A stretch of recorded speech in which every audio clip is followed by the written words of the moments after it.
Hello, welcome to another episode of Afternoon Tea and Truth Biscuits. I'm really excited to welcome my guest today. We have Andrea Chalupa, who is the co-founder of the Gaslit Nation podcast, and is a fantastic author. I'm going to just waggle the book around here that we're going to be talking a little bit about today. And the scriptwriter for a really powerful film that came out in 2020 called Mr. Jones, which kind of came from the book and a little bit from her personal story and background and things like that. So we're going to get to know Andrea a little bit in the episode today, and including how to pronounce my name. It's Andrea. Andrea, I'm so sorry. My parents are extraordinarily pretentious Europeans. I'm pronouncing it in the British way.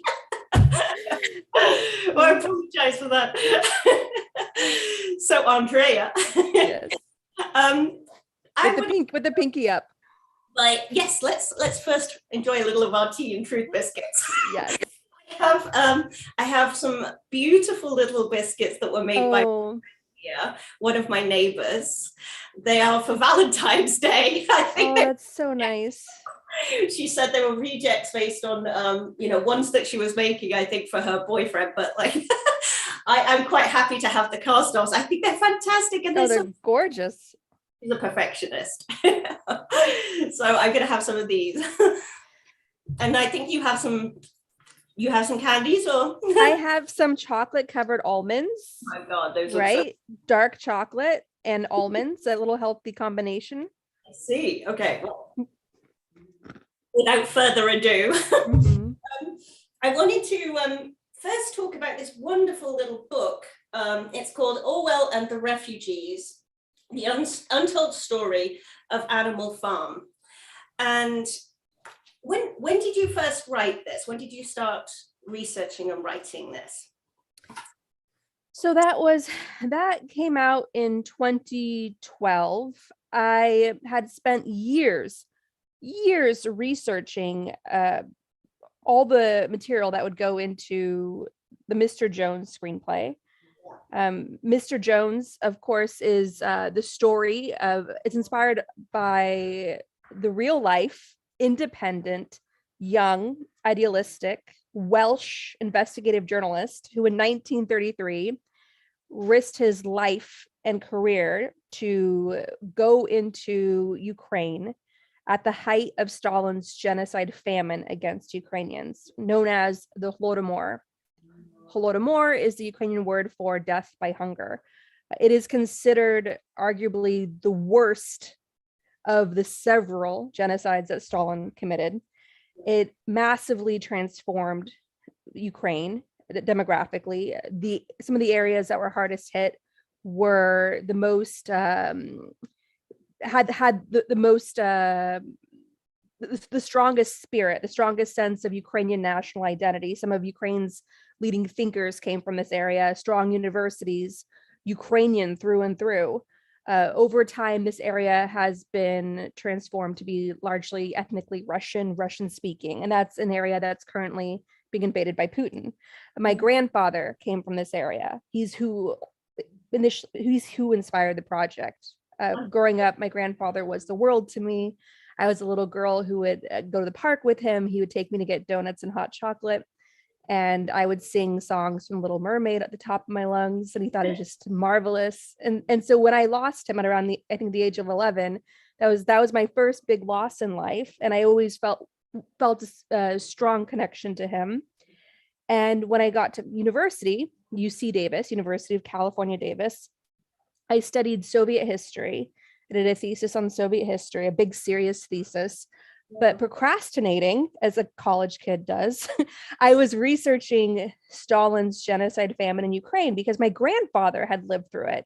So to have somebody who is a key figure in your life raising you, and to find out over time the torture they went through, surviving a genocide, that haunts you. And so I needed my own healing, my own answers for what he had experienced.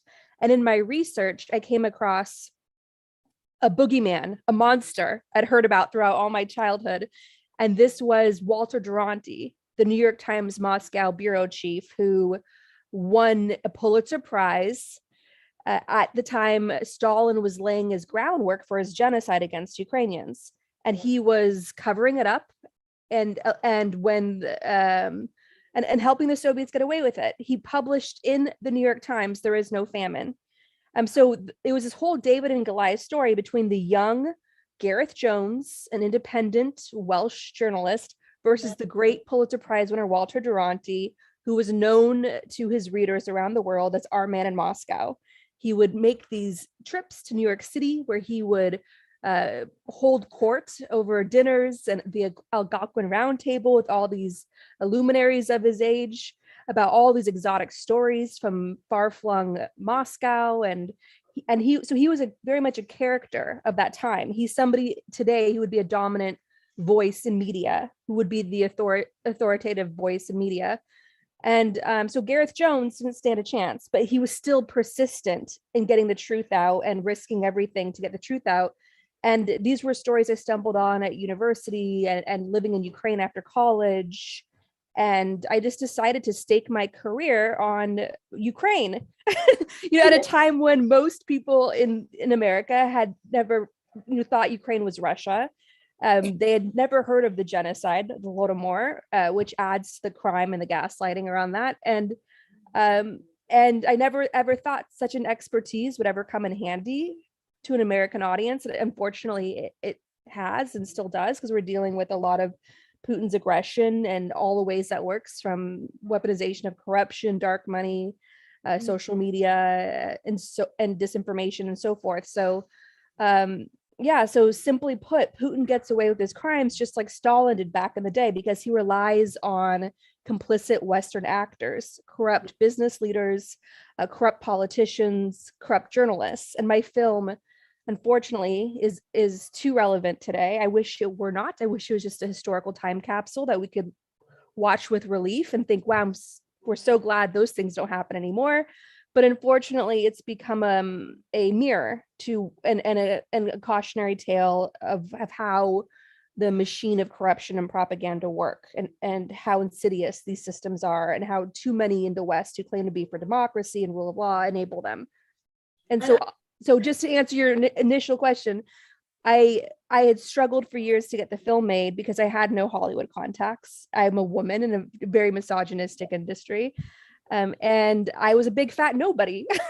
But I wanted to get the story out there. And so I took on my research and I self-published this Kindle. I asked the great Molly Crabapple, who is a fantastic artist, who was an artist who was a part of the whole Occupy Wall Street movement. She got arrested during Occupy. She does a lot of artwork of activists, past and present, and a lot of people who have shaped society. I asked Molly to do the cover. She did the cover of Orwell, Slaying the Dragons of Totalitarianism.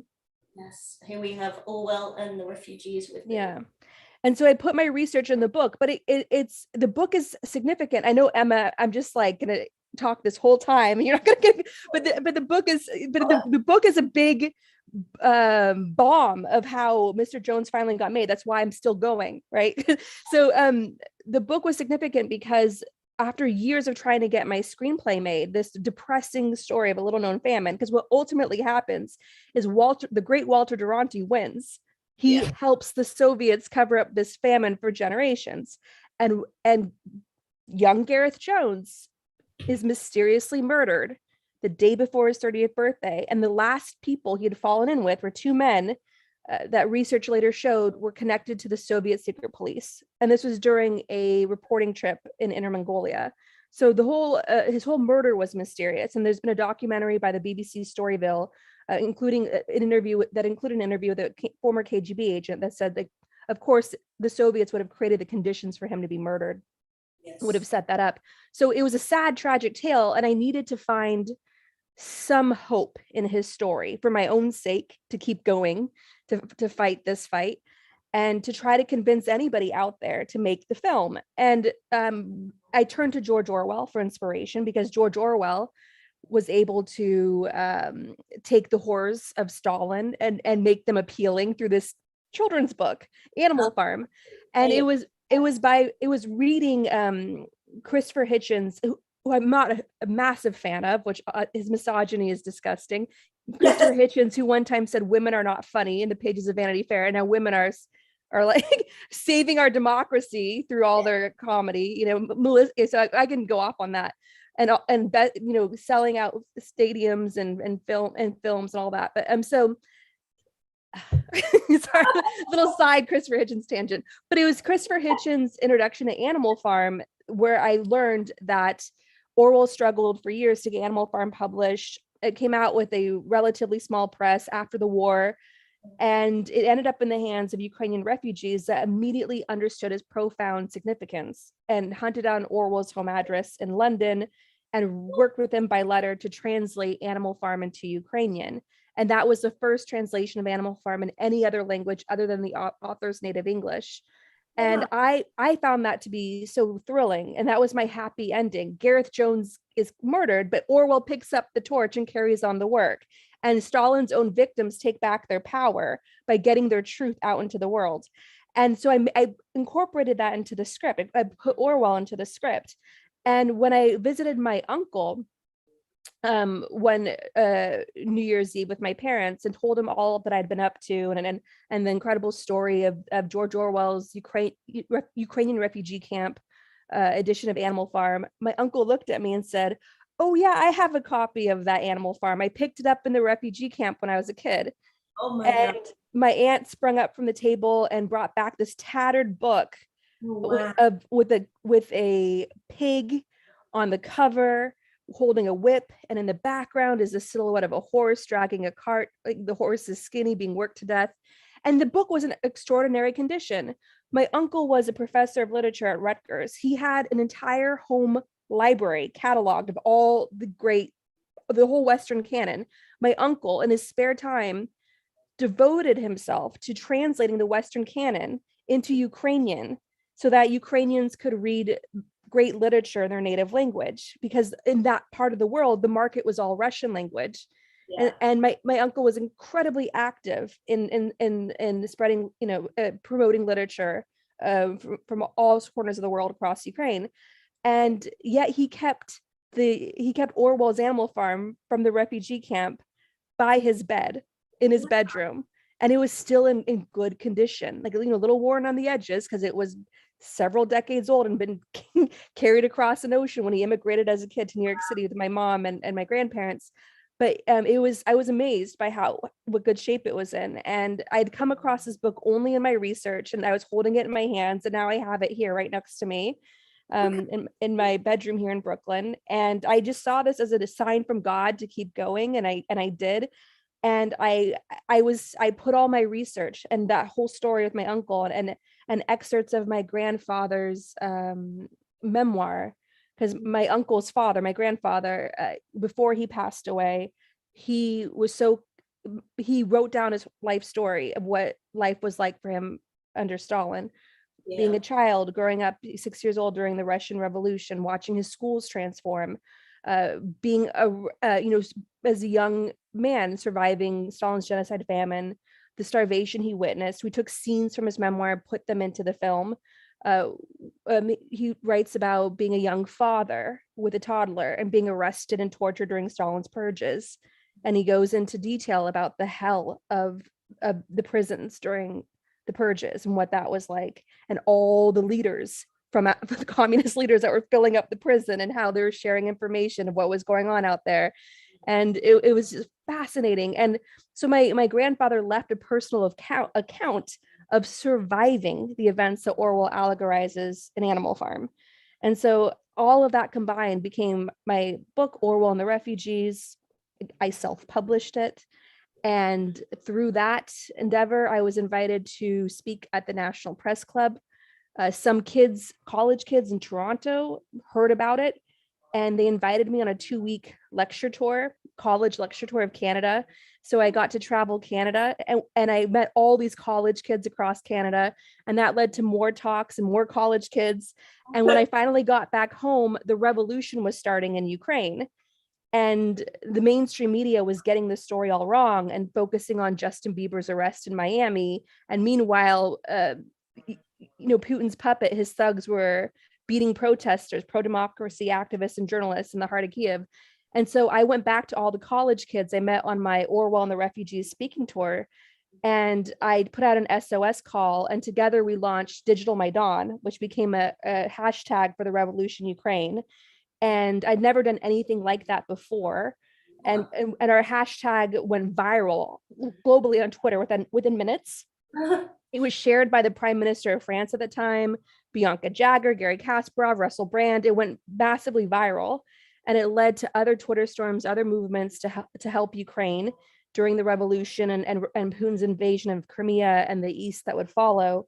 And it was through all of that emergency room fact checking that we were doing rapidly in real time against Putin's massive disinformation war against Ukraine that I met the great historian Timothy Snyder at Yale University, who wrote Bloodlands, Europe between Hitler, the whole story of Bloodlands, of how Hitler and Stalin influenced each other. That tome opens with the story of young Gareth Jones. And so through Tim Snyder, I met Agnieszka Holland, the 3-time Academy Award nominee filmmaker, who gave us Europa, Europa, the story of a Jewish boy who hides in Hitler's youth. She directed the original The Secret Garden. She's directed a ton of television, like House of Cards, The Affair, The Wire. And I sent the screenplay to Agnieszka, and she immediately understood how angry I was in the script and how urgent the story was for today. And people told me, they said, don't give your hopes up. Agnieszka Holland has 3 Oscar nominations. She's turning down projects left and right with big names attached. Agnieszka signed on right away.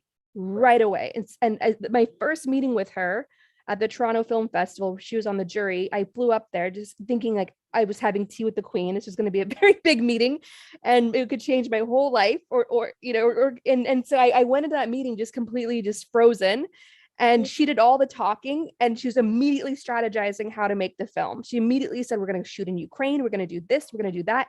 And her wheels were just turning. And 3 years later, we were on set. And as soon as she was done with the cut of the film she was happy with, she shoved it out. It was like hitting send on a tweet. She's I've got to, she had a lot to say with this film because her parents were journalists in Soviet occupied Poland. And her father's official cause of death was suicide while under police interrogation. So this film was deeply personal to her too. And Poland, of course, has been under this Trumpian government, and she's seen the shadow of the Kremlin grow stronger across all these democracies in the West. And so I'm so grateful to her that she shoved that film out right away. Because we ended up going to the Berlin Film Festival, having a big world premiere. The film got to tour around the world, going to all sorts of countries. And then the pandemic happened. So I'm so grateful to Agnieszka to having that urgency to get this film made, always pushing through and not wasting a minute of time and fighting. And even when people with millions of dollars wanted to put money into the film, but fire me because they wanted a screenplay that was more Hollywood, Agnieszka refused. When we were desperate for money, she refused to fire me. She stood by me.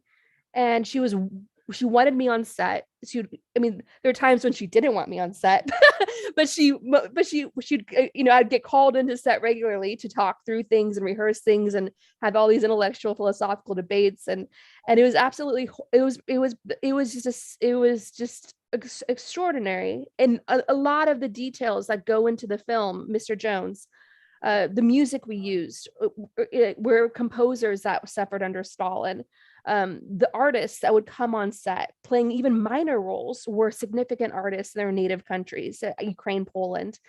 We had a debauchery scene in Moscow because Walter Duranty would hold court in Moscow and throw ridiculous parties and go to these avant-garde parties that were just disgusting. And you might think, oh, I'm being so prude. No, he went to an avant-garde party in Moscow where they boarded up, bricked in a Russian boy and a Russian girl within the wall. And they thought that was so hilarious, that cruelty. That's the kind of stuff he did. He was lovers with the Satanist Aleister Crowley. They shared a lover. He would write hymns for black magic sex orgies of Aleister Crowley's in 1920s Paris, where he talked his way in for the first time to a job at the New York Times. He was a hardcore hedonist on that would engage in cruelty, engage in all sorts of disgusting acts. And so we show a glimpse of that with this decadent party. It's pretty tame compared to what he actually did. And the jazz band in that scene is the greatest jazz band in Poland, which has a long history of remarkable composers and musicians. So the whole film was just like a spiritual feast of the arts, through and through. And Vanessa Kirby, the British actor who won a BAFTA and was Oscar nominated, she was extraordinary in bringing her character alive. Peter Sarsgaard, the husband of Maggie Gyllenhaal, who's just nominated for an Oscar for her first directing her first film. Peter Sarsgaard came in and defended Durante because he played Durante and he wanted to humanize Durante, and he brought this softer touch to Durante, which I thought was really interesting to watch as a process. And all the actors, James Norton, they all came in grad school level. Like Joseph Mawle, English actor who played Orwell, they all came in graduate school level on their character and the times they lived in, and they read widely to get into this time and space. And it was just an extraordinary feast for the mind just to make the film. And you see that richness, that texture throughout all the performances and the visuals and all of it. And it's, if you love acting, which I do, I think all artists have that one art that that's my pedestal art. Acting is an extraordinary art form. And if you are an actor person, like you love actors, watch Mr. Jones just for the acting. It's gorgeous. It's so nuanced. And just to have seen that come together behind the scenes and learn about their different approaches was like one of the greatest experiences of my life. And it's transformed the way I approach my work as a writer, as a storyteller, as a thinker, as a human. It's just, I have such profound respect for that craft. And just to see it all come together was just wonderful. I'm so glad, and it's such an important film. I mean, for me, when I went along to the premiere in Washington DC, and the thing that really struck me, was how powerful the imagery was as well in the film, because there's this contrast between the bleak, snow and cold and hunger and these decadent parties, which is conveyed so beautifully. But it's also just horrifying as a journey, and you have this like transition from the city into through on the train journey where the hunger is of the people is being slowly made clear to the audience, into this barren world. Were there any bits of the film that were the hardest for you? I know there are some parts of the film where you actually dramatize your family's personal story in there, which I'm sure is why they wanted you on the set, and actually to give your personal feelings and contributions and so on in the way that this was being crafted on film. But are there any bits of both the writing of the book, but also the film and the dramatization of this that were particularly hard for you to see realized in film? Yeah, that's a very good question. I think one thing I want to point out is that I also produced the film. So I found the director, the producers, I raised a significant portion of the financing. So it was very difficult to be a producer and worry about having enough money to even finish the shoot and have meetings on set. Are we running out of money? Are we going over budget, going over schedule? And then getting pulled away from a financial meeting where my brain is all finance to suddenly be like, we need a line. and having to wear those two hats of screenwriter and producer. And I have to tell you, in the closer we got to production, the more the project fell apart. It was darkest before the dawn. The sky was falling. We had a different lead actor. He pulled out. We couldn't get any of the other cast without our Gareth Jones. You had to build the cast around him. We were short several millions of dollars. We had nothing. And one of our historical advisors died suddenly that was going to review the script. nothing was working, and it was rejection after rejection for the financing we needed. Wow. And I was losing weight because I was so stressed, and like the pounds were just shutting off. And suddenly, I don't know what happened, but there's this angel came in and just greenlit the project, no script notes. And suddenly this James Norton signed on right away, and Vanessa Kirby signed on, and Peter Sarsgaard. Everybody made their schedules, everyone fought to make their schedules work. Locations came in. It was just this weird hand of God that came in during it was just, God was like, okay, you've suffered enough. Now I'm gonna put you over the edge because you've earned it, I guess. I don't know. So I think when your mind is so dizzy like that from having gone through all that, where you're suddenly on set, first day of shooting this massive film, and you're in Ukraine in the middle of a massive snowstorm, and it's so cold, and you can't smile because your teeth will freeze and cell phones stop working. And so through all that, people were getting sick. I think one crew member had to go to the hospital, and I took out an excerpt of my grandfather's memoir where he describes as a young man watching a body collector go through the streets and collect with dead bodies piled in his cart. And he comes across a dead woman in the street, and her still living infant is pawing at the mother, trying to wake her up. And the body collector takes the mother and the dead mother and the still living child, throws them in the back of his cart, and just drives off to dump them in a mass grave at the graveyard, like trash. And there were stories at this time of the ground moving because so many people were thrown away like trash like this, and even on the verge of death, and bodies just dropping in the streets. And what my grandfather described in his memoir was a very common sight, and I put it in the film.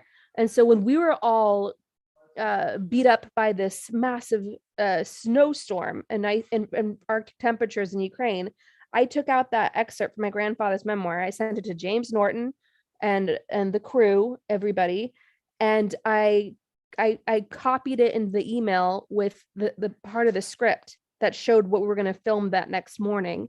And it was Gareth Jones watching this scene of the body collector collecting the mother and the still living infant pawing at the mother. And I just did that to remind everyone like what we're fighting for, why we were all here.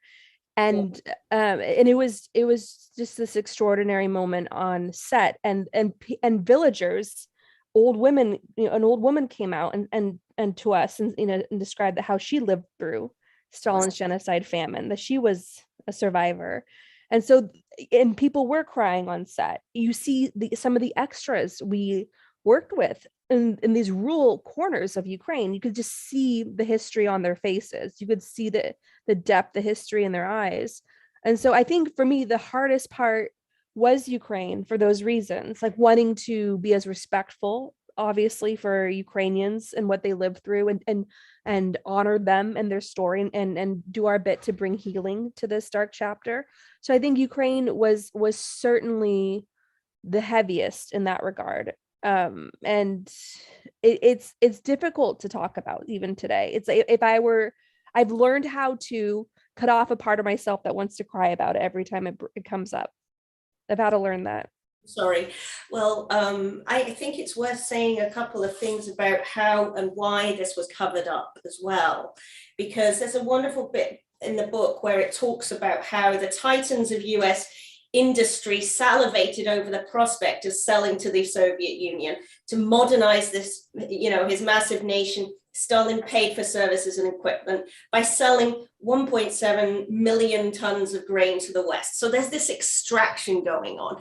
And I think, it's important to sort of put this in that context of the politics of the time, the fact that, World War II, brink of World War II, you also raise in the beginning of the book the fact that there were, this precious copy that you had of a very small number of Ukrainian copies that were printed with this, element of the story in there. And, these were destroyed in the United States.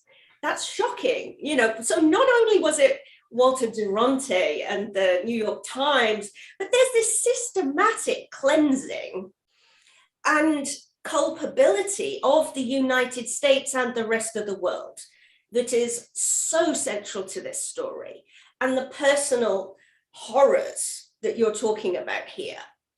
And, I want, if you don't mind, we have only got a few more minutes, but I want you to, say briefly, like, what you think the lessons are from this and how you're taking this forward. You've got this amazing podcast, you've got this fantastic film, which I hope everybody will go to see after seeing this interview. If you haven't seen it already, find it.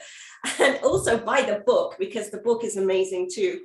But please, tell us a little bit about what lessons should, journalism, but also all of us be taking from this whole story, and tell us about, where you're taking the future with Gaslit Nation. I think the lesson of Mr. Jones, as Gareth Jones himself says in the film, if we don't hold Stalin accountable, there'll be more like him. Stalin got away with his mass murder in 1933. As much as the Soviet propaganda machine muddled the truth, hid the truth, the famine was a big story in Germany, especially during the election where Hitler was coming to power. I think the Nazis tried to use the famine story against their communist opposition. So in Germany, they knew what Stalin was doing and how he got away with it, because there were German immigrants, German groups that were living in Ukraine and getting the hell out because of the famine and going back to Germany and getting the truth out that way. So Hitler used this in his bid to come to power, and Stalin got away with it. In 1933, Stalin finally gets official recognition from the American government. Titans of industry are thrilled about that. They can go make money helping Stalin rapidly modernize his empire, as you pointed out. And what does Hitler do, seeing Stalin get away with this? Hitler immediately starts building his first concentration camp. Within 6 months, he's dictator. He's working on his purges and final solution. So it's accountability. The story of Mr. Jones is a story of accountability. Gareth Jones says in the film, if we let Stalin get away with this, there'll be more like him. And that was true. And I think a lot of what we're seeing with Germany and Russia today, just those two countries, where Germany is a democratic country, strong democracy, a leader of Europe, a leader of green power and meeting the climate crisis. And Russia is a failed state under Putin, under a kleptocrat who's trying to launch World War III to save his own skin because he's terrified of the Russian people that he's been abusing for years. And so the reason why Russia is the way it is and Germany has gone on to be a success is because Germany was forced to confront its fascism. Russia was not. We used one monster, Stalin, to get rid of the other monster, Hitler. Never mind the fact that both monsters started the goddamn war in the first place with their Molotov-Ribbentrop Pact by carving up Poland together. Hitler and Stalin started World War II. And you can't say that today in Russia or you'll get in trouble, right? Because Stalin, you really will. Stalin has been resurrected as a great hero. And in fact, the largest, most prestigious NGO inside Russia, Memorial, which was founded to bring healing, was founded to do this essential work of shining a light on this horror, of coming to terms with it, of making amends, of giving names back to the nameless, of giving dignity back to all the millions of victims under Soviet terror. They dared to screen Mr. Jones in Moscow. And what happened? They were shut down immediately. And then the group was shut down. And they had been suffering for years under growing repression, including the arrests of historians and the lives of historians destroyed by the state. And so I think what we're seeing now with Putin is, and Russia generally under Putin, is unfinished business of World War II. There was no accountability. Stalin was Uncle Joe, a hero, an ally. Orwell had a lot of trouble with that. Animal Farm was not an okay book. Orwell knew that. It lost a publishing deal because of a Kremlin agent that told the editor, nope, you're not publishing this. It barely hung on to the publishing deal it finally got because the wife of the publisher said to her husband, how could you publish this against our allies in Moscow? How dare you? So Orwell barely eked through to become George Orwell, because keep in mind, Animal Farm was the book that was his breakthrough book that made him world famous. So I think we have to force accountability, or we're going to keep dealing with these monsters again and again, and they're only going to grow stronger. It's also, I think, a love story to art in a sense, because Orwell's book was so successful by being an allegory as well. Oh, absolutely. And to bring something to the screen in this way is so important, so powerful. We now are seeing, in the United States, books being burned and banned, like Mouse, for instance, which is another similar allegory on World War II. And, I think, we should be drawing these parallels to our present day moment. Oh, without question. And trying to, everybody get behind what exactly, as you say, this, how do we hold them to account? Enough with the book burning. We need to act now. So, on that note, before we end, please tell me what you're doing next with Gaslit Nation. So Gaslit Nation is running a big spring cleaning series this April, May, and June, where we interview all sorts of experts and Cassandras on how to rebuild democracy in America.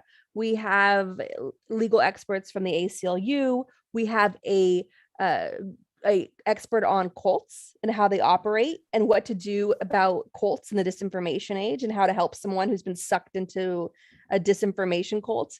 And we have the great Nancy McLean, who wrote Democracy in Chains, all about the long game that the far right billionaire backers have been playing to get to this point. We're seeing a lot of they're harvesting decades of work right now. That's why America is in such turmoil, because the right, the conservatives, the far right, are extraordinarily good at playing the long game and what that looks like and what to do about it. We also have grassroots activists who are taking back state power. In America, it all comes down to the states. They oversee quality of life issues in America, like water, air, voting rights, schools, and voting, right? It's certifying elections. So that's why Donald Trump is really interested in state power. So we have an extremely important episode on taking back state power, how to do it, how anybody can get involved. And of course, that leads into redistricting, what to do about that. So this whole toolkit running through the spring to motivate people, to empower people with the information that they need. And we're running, in addition to that, bonus episodes with our various experts on their own self-care in the battle, including the art that they're consuming, the oxygen mask of art that is helping them get through all of this, like their playlists, art that inspires them, books and films and all sorts of things. So art is an extraordinarily important part of the battle that we're in. It's Ukraine's revolution that overthrew Putin's puppet was a massive art festival. How else? I mean, it turned into a bloody battle because he declared open warfare and had snipers come in. But the way Ukrainians for weeks on end in the Arctic temperatures sustained themselves was through art, through music, through lending libraries. I had two friends that are musicians that met and fell in love during the revolution. Then they started a band and created a folk opera about it that went on to the Fringe Festival in Edinburgh. So so art is core to taking back the soul of not just America, but the nation. And as we've seen with the US, progress has been made through non-white communities. And you've had a lot of music, a lot of creativity that has moved those movements forward, and it's helped sustain them. Thank you so much for joining me today. This is so inspiring. I mean, well done. I'm so looking forward to seeing this all unfold on Gaslit Nation. I just want to say to our audience, thanks so much for watching and tuning in today. And please make sure you subscribe and share this important story with your friends as well. I will tweet out any relevant links as well that Andrea wants us to see with the episode in the coming weeks. So please keep following, and thank you so much Andrea, for joining me today and to sharing this incredible story. It's been so, amazing to learn your personal account of the making of the film and your personal history and relationship to these horrifying events and how they were covered up.